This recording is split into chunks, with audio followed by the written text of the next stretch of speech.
دوستو ایک حدیث آپ کے گوش گزار کرنی ہے کہ رسول اللہ صلی اللہ علیہ وسلم نے فرمایا کہ وہ شخص جس کے جسم سے روح اس حال میں نکلی کہ وہ بندہ 3 چیزوں سے بری تھا، وہ بندہ جنت میں جائے گا۔ پہلی چیز تکبر اللہ رب العزت کو نہیں پسند۔ دوسری چیز قرض، بندے نے قرض نہ کسی کا دینا ہو۔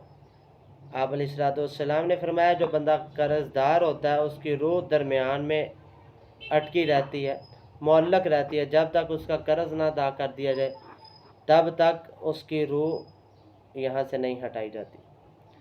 تیسری چیز خیانت، اگر آپ نے اپنی زندگی کے اندر خیانت کی ہے، کسی کے مال میں خیانت کی، کسی نے آپ کے پاس اپنا مال رکھا تو آپ نے اس مال میں سے خیانت کی تو آپ کو بھی سزا ملے گی، آپ جنت میں نہیں جائیں گے۔